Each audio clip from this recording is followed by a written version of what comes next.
तो आज हम जिस कहानी को देखने जा रहे हैं वो है एक कहानी जो कि विनोद कुमार शुक्ल द्वारा रचित है। एक कहानी एक अकेले पेड़ का एक अकेले जंगल जिसमें कैद अकेली एक लड़की, बाकी सब पहरेदार। जिस जंगल में लड़की कैद थी उस जंगल का नाम अकेला जंगल था। घना जंगल था पर जंगल में अकेले अकेले पेड़ थे। लड़की का नाम चुग्गा था। अकेले नाम के जंगल में चुग्गा अकेली थी। उसकी परछाई भी उसके साथ नहीं थी। जब उसकी परछाई नदी के जल में पड़ती थी तो उसे नदी के जल में छोड़ दिया और कहा कि नदी के जल पर बहकर जाए और जो मिले व्यथा बताए और कोई उसे छुड़ा ले वह कौन होगा। अब शांत बहती नदी में बाढ़ का एक रेला आया और परछाई चुग्गा से अलग हो गई। बाढ़ के पानी में बहने लगी। बिना परछाई की चुग्गा बहुत अकेली हो गई। पानी का जो अचानक रेला आया था उसके बाद भी पानी रुका नहीं था। नदी में बाढ़ आ गई थी। बांध टूटा होगा या दूर जोरों की बारिश हुई होगी। बादल इधर भी घिर आए और बारिश होने लगी। ऊंचाई पर होने के कारण अकेला जंगल बाढ़ से बचा रहा। अगर बाढ़ आ जाती तो चुग्गा बचने की कोई जुगत लगाती और तैरते तैरते कैद से बाहर निकल आती। परछाई मिल जाती और घर वालों से भी मिल जाती। चुग्गा पर बहुत बड़ा सख्त पहरेदारी थी, लेकिन पहरेदारों ने उसकी परछाई पर ध्यान नहीं दिया। कोई सोच भी नहीं सकता था कि चुग्गा अपनी परछाई को छुड़ाने का संदेश देकर कहीं भेज सकती है, नहीं तो उस पर भी पहरा रखते और चुग्गा पर पहरा बढ़ जाता। पहरेदारों ने अपने कड़े पहरे में जंगल के जानवरों को दूर रखा था। जो थे उनको भगा दिया या मार दिया था। चिड़िया तक को भी भगा दिया था। तितलियों को भी चुग्गा तितली से बात न कर ले और अपने कैद में होने के बाद न बता दे। बाढ़ के नीचे के इलाके डूबने लगे थे। नदी जो अपनी पगडंडी जैसे पुराने रास्ते पर बहा करती थी अब चारों तरफ फैल गई थी। बहते पानी में परछाई भटक गई और भटकते हुए एक डूब रहे गांव में पहुंची। जो भी थे वे अपनी जान की किसी तरह बचा पाए। लोग पेड़ों, छप्परों, छतों पर चढ़े दिख रहे थे। परछाई को भटके हुए लगा कि अब वह बाढ़ उतरने के बाद ही नदी के उस रास्ते को पा सकेगी जिस रास्ते वह चुग्गा के पास लौट सके। चलते समय जो मछलियाँ उसके साथ चली थी वे अब नहीं है, भटक गई। उसे लौटने की चिंता थी और काम हुआ नहीं था। जिन लोग दिखे सब अपनी जान बचाने में लगे दिखे। परछाई की बात कौन सुने। पानी में एक नाव दिखी। नाव में एक लड़की थी। वह नाव से दूसरों को बचाती हुई दिख रही थी। एक बूढ़ा पेड़ पर बैठा दिखा। पेड़ के नीचे पानी का बहाव तेज था। परछाई उस तेज बहाव पर जाने से बच रही थी। तब लड़की ने बूढ़े से चिल्लाकर कहा, बाबा नाव में बैठ जाओ, घर छोड़ दूंगी।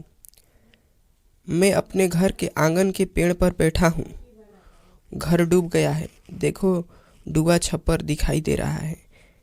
मेरे बेटे घर पड़ोस के लोग दूसरे गांव के खेतों में कमाने गए हैं।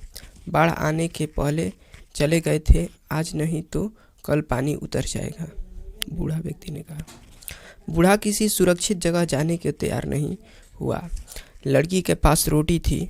उस अधडूबे पेड़ के पास नाव ले गई। पेड़ के नीचे नाव में खड़े होकर उसने पेड़ की डाल को पकड़ा और दूसरे हाथ से बूढ़े को रोटी पकड़ाई।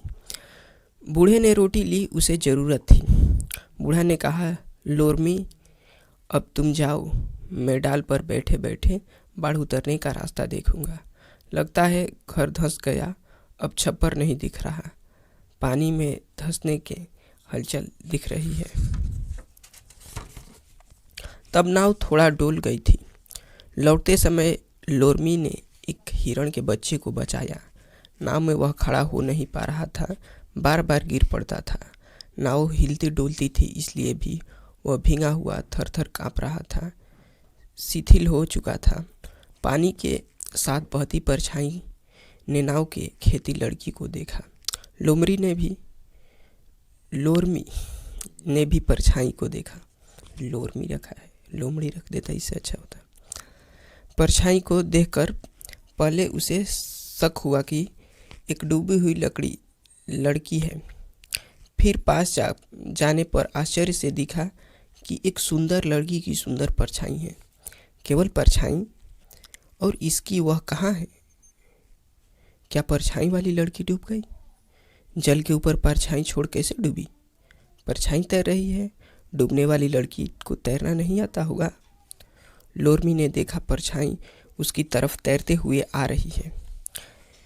पास पहुंचकर परछाई ने लोमड़ी से कहा, मैं चुग्गा की परछाई बोल रही हूँ। लोमड़ी चौंक गई। उसने आज तक किसी परछाई को बोलते नहीं सुना था। बोलने वाले की परछाई जरूर देखी थी। डिबरी मोमबत्ती के उजाले में खुद की बोलती परछाई देखी। उसके हाथ में अपना मुंह दबाकर बोलना बंद किया और बंद होते मुंह को परछाई भी देखी। घर पर अंधेरा होने पर जब भी वह डिबरी कंदी या मोमबत्ती जलाती तो अपनी परछाई इधर उधर की परछाइयों को चलचित्र देखती परछाइयों का भी संसार था। उसने मुंह से निकाला, क्या तुमको बचाना है? तुम डूब रही हो, नाव में चढ़ जाओ, मैं तुमको खींच लूँगी। परछाई ने कहा, पहले मेरी बात ध्यान से सुनो। मैं एक लड़की की परछाई हूँ। वह लड़की दूर कैद में है, उसे बचाना है। मैं उसकी परछाई उसकी व्यथा कहने दूर से आ रही हूँ। कोई उसे बचा ले। तुम मुझे उस लड़की तक ले चलो, मैं उसे छुड़ा लूँगी, लोमड़ी ने कहा। लोमड़ी ने इतनी सुंदर परछाई कभी नहीं देखी थी, जिसके नाक नक से पलके तक साफ दिखे और दुखी होने पर आंखों में आंसू भी। अभी जब बोल रही थी वह, उसके होठ दुख से कांप रहे थे। चलो लड़की के पास अभी ले चलो, लोमड़ी ने कहा। परछाई ने बिना पलक झपके लोमड़ी को क्षण भर ध्यान से देखा कि क्या लोमड़ी सचमुच चुग्गा को छुड़ा सकेगी। लोमड़ी एक दुबली पतली कुछ कम सांवली मजबूत लड़की थी। मोटे कथई रंग की माँ की बची आधी साड़ी के टुकड़े को कष्टा लगाकर पहनी हुई थी। साड़ी का किनारा बहुत चौड़ा था, जैसे किनारा की केवल साड़ी बहुत फुर्तीली की नाव सहित उड़ सकती है। चुस्त सलूका वह एक आदिवासी मछुआरी लड़की थी। नदी किनारे रहती थी। कहने की बजाय यह कहना ठीक लगता है कि नदी उसके किनारे रहती थी, बल्कि नदी का मझधार उसके किनारे रहता था। दिन का अधिकांश समय उसका नदी में बीतता। बचपन से नदी में तैरती नाव के झूले में उसे नींद आती थी। नदी में वह जहाँ जाती लगता नाव के साथ नदी चलती। वह जिधर जाती नदी उधर जाएगी। नदी में अधिक समय बीतने के कारण वह भींगी हुई रहती। वह एक ऐसी मछली थी जो ज़्यादा एक लड़की थी। लोमड़ी ने तेजी से नाव खेना शुरू किया। नाव के आगे तैरती हुई परछाई भी लोमड़ी ने परछाई से पूछा, तुम जिसकी परछाई हो उसका नाम क्या है? चुग्गा। मेरा नाम चुग्गी है, परछाई ने कहा। नाव परछाई के बराबर तैर रही थी। चुग्गी ने देखा कि पतवार खेती लोमड़ी बाह में गोदना था। गोदने में गुदी हुई एक नाव और एक पतवार थी। ठुड्डी पर गोदने की 2 बिंदु थे। परछाई नाव से पिछड़ रही थी। दोनों बहाव से उल्टे जा रहे थे।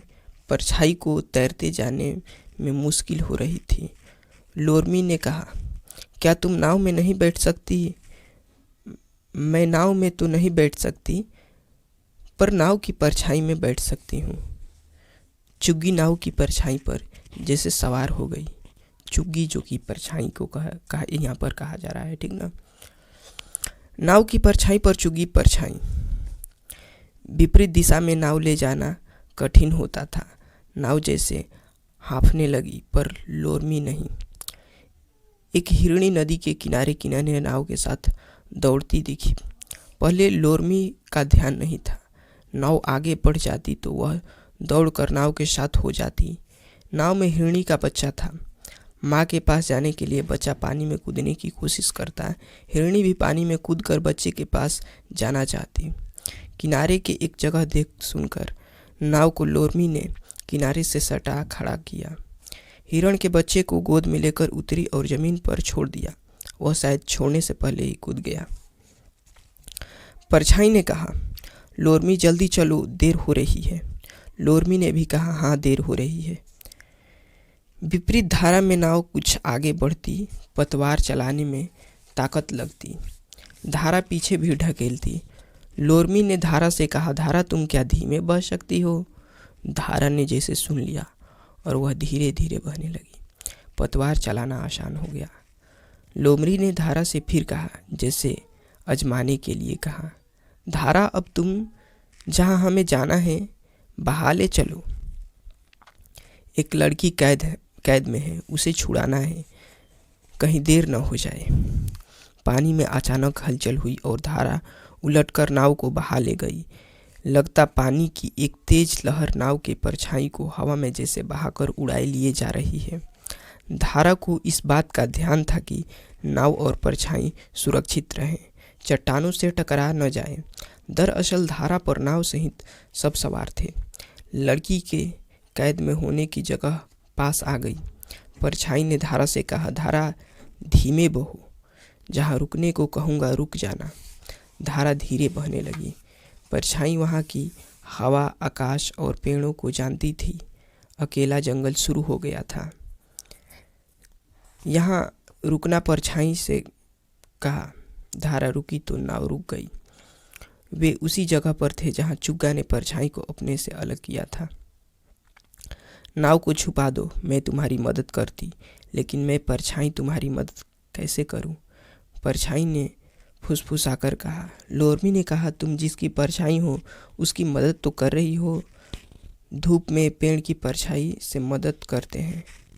लोमड़ी ने नाव को किनारे से झाड़ी में छुपा दिया। नाव पानी से बह न जाए, इस बात का उसने ध्यान रखा था। वहीं पास में एक घना ऊंचा पेड़ था। लोरमी ने एक परछाई से कहा, मैं इस पेड़ के ऊपर छुपकर बैठ जाती हूँ।